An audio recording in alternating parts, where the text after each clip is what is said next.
Assalamualaikum warahmatullahi wabarakatuh. Sahabat Kiraja Barayat Sunda dimanapun berada, semoga sehat selalu, berkah barokah untuk semuanya ya. Tiada lain, tiada bukan, tugas kita silaturahmi. Walaupun lewat media sosial, tetap kita harus rajin silaturahmi biar banyak teman, banyak saudara, banyak rezeki ya. Itu. Yang kedua, hasil silaturahmi kita bisa menambah wawasan, menambah ilmu, dan menambah segalanya. Karena perlu banget untuk silaturahmi. Karena artinya silaturahmi itu sila nepungkeun rahmi babarayaan atau persaudaraan. Jadi menyatukan persaudaraan, artinya silaturahmi. Ma'asyiral muslimin, permisa sahabat Kiraja Barayat Sunda. Jadi kita setiap menit, setiap detik, setiap jam, setiap hari, setiap bulan, kita sering mencari nafkah, kita sering mencari halia dunia, kita sering mencari ilmu. Dan coba sekali-kali kita tafakur, tadabbur, melihat keindahan-keindahan ciptaan Allah, Sang Pencipta alam semua. Jadi jangan terlalu ambisi kita bakal hidup lama di dunia ini, bahwa kita itu nggak tahu detik ini, menit ini, atau jam ini, atau hari ini, atau bulan ini, atau tahun ini kita itu akan meninggalkan dunia. Jadi kalau kita terlalu sering terlena dengan keindahan-keindahan dunia, atau terlena dengan banyaknya kita harta, banyaknya kita perusahaan, akhirnya kita lupa akan balik kepada Allah Subhanahu wa Ta'ala, dan wujud ini akan kembali lagi kepada unsur-unsur yang empat itu ya: bumi, air, api, dan angin.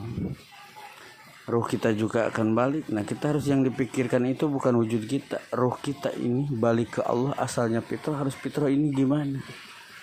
Dan harta-harta kita sebanyak mungkin, kita itu harus dipikirkan bahwa harta satu kampak aja, yaumil hisab, pertanyaannya itu berbulan-bulan, kita cuma baru satu kampak.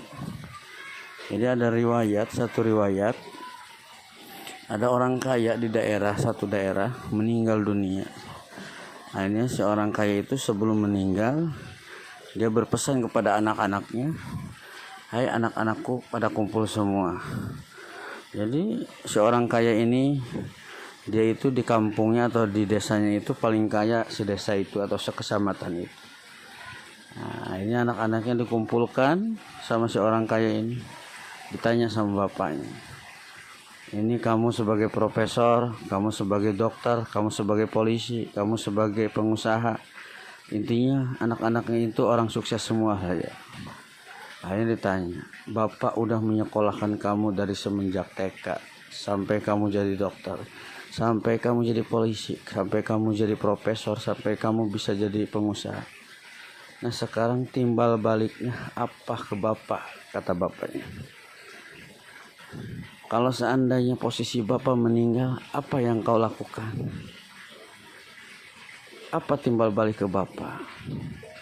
Nah, akhirnya bapak ada permintaan satu sebelum bapak meninggalkan alam dunia ini, atau sebelum bapak meninggalkan harta bapak yang banyak ini. Akhirnya kata anak-anaknya, "Apa bapak permintaan bapak?" "Jikalau bapak meninggal, siapakah anak bapak yang mau menemani bapak di alam kubur?" Nah, ternyata anak-anaknya itu pada diam semua. Yang jadi profesor, yang jadi polisi, yang jadi dokter, yang jadi pengusaha, pada diam semua. Sekali lagi bapak bertanya, kata bapaknya, "Jikalau bapak meninggal, siapa yang akan menemani bapak di alam kubur?" Ntar bapak kasih kulkas, kasih TV, pokoknya kasih fasilitas yang enak itu di dalam kuburnya. Jadi bikin kuburannya yang gede, lubangnya itu. Kata bapaknya, "Kalau seandainya di antara kamu semua anak-anak bapak ada yang mau ridho menemani bapak di alam kubur, Bapak akan kasih separuh harta Bapak Jadi hartanya seumpamanya dia udah nggak kebayang lah si bapak ini tuh, seorang kaya ini. Akhirnya tetap anaknya walaupun dikasih harta separuhnya dari harta bapaknya, tidak mau untuk menemani di alam kubur. Akhirnya kata bapak, kalau seandainya kamu anak-anakku tidak mau menemani bapak di alam kubur, cari orang yang mau menemani bapak di alam kubur. Bapak akan beri separuhnya harta bapak, kata bapak. Ya, akhirnya ada sengembara di desa atau di kecamatan itu ya. Itu sengembara, siapa orang yang mau nemenin bapak saya di alam kubur, saya akan kasih separuh harta bapak saya. Gitu. Nah, akhirnya ada orang miskin nih ceritanya mengajukan diri. Pak, saya sanggup untuk menemani bapak Anda di alam kubur. Nah, terus apa ininya, imbalannya? Kata anaknya, ntar kalau kamu sanggup menemani bapak saya akan mengasih hartanya separuhnya dari yang punya bapak saya itu. Kata orang miskin ini, saya sanggup pak. Gitu. Nah, akhirnya cepatnya cerita, meninggal dunia lah bapaknya itu. Pas meninggal dunia, akhirnya bikin lubang kuburannya gede, dikasih fasilitas yang enak lah, termasuk ada kulkasnya juga. Udah senang aja ini orang miskin nih kan. Gua walaupun di kuburan, kata orang miskin tuh, tapi tetap posisinya enak di dalam kuburnya gitu. Nah, dikasih bangku nih buat nungguin si bapaknya itu gitu kan. Si bapaknya itu ceritanya di kasur lah gitu ya, ditaruh di kasur gitu. Nah, si orang miskin itu nungguin, tapi tetap ditutup sama tanah lagi kuburannya tuh, ditutup rapih lagi, tapi di dalamnya itu lubangnya gede gitu. Nah, hari pertama yang didatangkan malaikat itu siapa? Bukan orang yang matinya, pertama orang miskinnya dulu. Apa tujuan Anda untuk menemani bapak ini? Kata orang miskin, Anda siapa? Saya sebagai malaikat yang akan menanyakan bapak ini, tapi sebelum saya menanyakan bapak ini yang meninggal, saya akan menanya dulu ke kamu.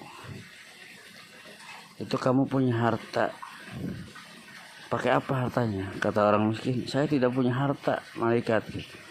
Saya cuma punya alat, cuma satu-satunya aja buat saya mencari nafkah, yaitu kampak. Nah, dari pertanyaan kampak itu, dari pertama dia awal beli kampak itu kampaknya itu bukan maling, dari beli juga. Pertanyaannya udah berbulan-bulan. Akhirnya dia nyerah di dalam itu kan. Itu karena setiap hari ditanyakan terus tentang kampak. Jadi belum nanya ke orang yang meninggalnya mah gitu. Akhirnya kan dikasih telepon di dalam kubur. Telepon ke anak, Pak tolong bongkar lagi kuburan gitu. Akhirnya dibongkar lagi sama anak-anaknya itu. Ditanyakan ada apa, kenapa di dalam? Itu saya nyerah pak, kata orang miskin. Ternyata saya punya harta kampak aja cuma satu, pertanyaannya nggak selesai berbulan-bulan. Apalagi ini hartanya bapaknya bapak. Udah sekecamatan luasnya, atau hartanya banyak banget tidak terhitung. Gimana nasib bapaknya bapak ini? Ke anaknya itu, saya punya satu kampak aja malaikat, nggak selesai pertanyaannya. Ya, ini nyerah itu. Nah, ini bahan cerita riwayat ini, bahan tafakur untuk kita semua. Jadi kita itu banyak harta itu ternyata banyak hisabnya.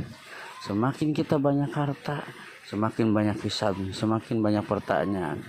Mending hartanya halal semua.